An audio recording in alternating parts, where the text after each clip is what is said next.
Hour looks back at the biggest flu epidemic in history. On Standing in the Safety Zone, Baltimore remembers the 1918 flu epidemic and what every family needs to know about potential flu pandemic on keeping our children safe and secure. Pandemic flu and emergency safety preparedness. Coming up on HHS Network.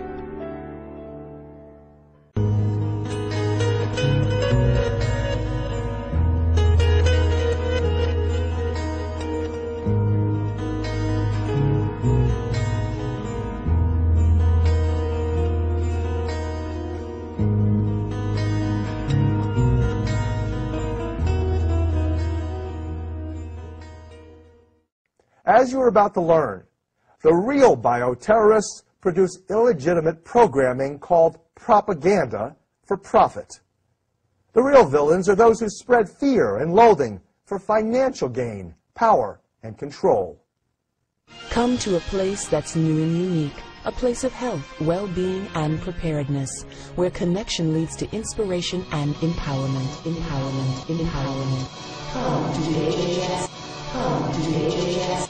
Come to the HHS. To the extent that populations are being increasingly dependent, virtually enslaved, to drugs, called drug dependencies, the politics, policies, and profiteering of pharmaceutical firms and those who run them is genocidal. Most people realize that wars of any kind make money for arms dealers, industry manufacturers, and stocks, bonds, and futures investors. The wars against infectious diseases and cancers is no different. The war on cancer, the war on AIDS, the battle against breast and prostate malignancies, colon cancers, children's tumors, diabetes, and heart diseases is no different. Many industries and officials thrive off of this sickness. Could all of these declared wars, including the war on terrorism and medically frightening bioterrorism, be part of an economic and political ploy by inside traders or un-American traitors, wielding the mass media for deception? Let's see. In 1963, as the plot to assassinate President John F. Kennedy was being hatched, a global policy think tank met at Iron Mountain near Hudson, New York, to discuss the possibilities for economic sustainability in a world without war. You may have heard it said that money makes the world go round. Well, most intelligent people knew at that time that war economies kept bankers and businessmen most profitable. So the big question asked and answered in the report from Iron Mountain on the desirability and possibility of peace regarded the possibility of transitioning into the 21st century, keeping growing populations manageable and large corporations in business. The participants at Iron Mountain considered the functions of war as necessary for political, economic, and social progress. The functions of war, they wrote, are, quote, essential to the survival of social systems we know today, end quote.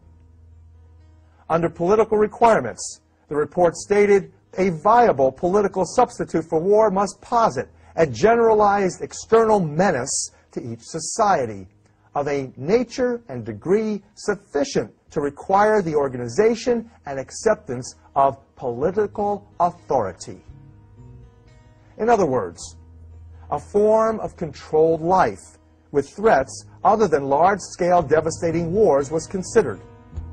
A way to control populations without destroying expensive infrastructures, roads, utilities, and real estate, as in past world wars. This report provided economic substitutes for war and suggested developing a comprehensive social welfare program and a giant open-ended space research program, both of which we have today.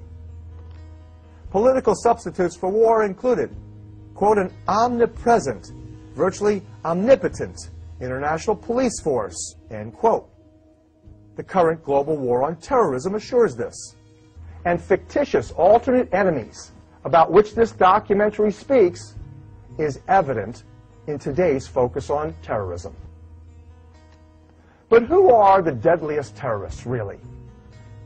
Do contemporary terrorists seek social control through a, quote, modern, sophisticated form of slavery? Ecological bioterrorism, and human genetic destruction was also recommended by the report from Iron Mountain think tank. They suggested a, quote, comprehensive program of applied eugenics, end quote. That means genetically culling and killing perceived social misfits, or having them die from environmental toxicity. And the report's cultural replacements in science included, besides space research and social welfare, this concept of eugenic genetic control. In essence, these policy analysts, representing global industrialists, concluded that viable alternatives to traditional warfare could be made available to keep the world's economies going and the burgeoning populations controlled. It might come as a shock to many people, but the form of government we have in this country today basically is socialistic. We have social programs for everything. We have educational programs to bring the curriculum around to what the national education authorities want. And basically we have a socialist program, but instead of the benefits going to the people, the benefits go to the corporations. Okay? So I think anyone that stops and looks at it would agree that we have socialism geared to benefit the multinational corporations. Now, interestingly enough, this is pushed along by a fervent nationalism. What's good for GM is good for the country, okay? And our country, right or wrong, and we're going to go take our form of freedom and democracy to some other country. If you don't like it, we'll just invade you and occupy you, okay? Now, what does that tell us? That tells us that the form of government that we're operating under today is National Socialism. And that should come as a shock to many people, particularly when you consider that National Socialism in German, shortened down, means Nazi. So, because the Nazi Party was the National Socialist German Workers' Party, National Socialist Deutsche Arbeiterpartei, okay? And so they shortened it to Nazis. And by the way, that was a form of fascism, okay? And the man who coined the term fascism was Benito Mussolini in Italy. But Benito Mussolini himself said that fascism really wasn't the proper term, that it more correctly should have been called corporatism. And that is simply when you have the corporations running the country and controlling the government. Now, this is what we saw in fascist Italy. This is what we saw in Nazi Germany. But the difference is this. In those countries, before World War II, the state took over the corporations. In the United States today, the corporations have taken over the state. But the end result's the same. Consistent with the report from Iron Mountain, U.S. government records show a definitive genetics, eugenics, depopulation campaign was well underway by the early 1970s. Here, for instance, is a copy of a National Security Memorandum 200, which called for massive Third World depopulation. This was compiled by request of America's nuclear weapons guru, Dr. Henry Kissinger, the U.S. National Security Advisor under Richard Nixon, overseeing CIA, FBI, and foreign policy. I want this explained to me now. My Jew boy, Haldeman, where the hell's my Jew boy? Bob! He's here, Mr. President. I put in a call to him as soon as State sent us that signal. Thank you. Henry, just what the hell is this? That evidently the State Department has been eavesdropping. And a good thing, too. How else would I ever hear about what it is you're actually doing around here? Mr. President, I would never keep anything from you. Surely the day-to-day details of how I achieved the policy. Henry, we can't have the receivers calling plays the quarterback doesn't know. Is this signal correct?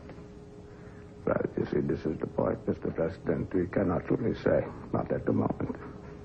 Yes, I can see that, but you know how I hate it when State needles me about you running a secret foreign policy and cutting them out. Yes, I do, Mr. President. I do. If you are wondering why we have both nuclear weapons and now biological weapons deployed around the planet, and invest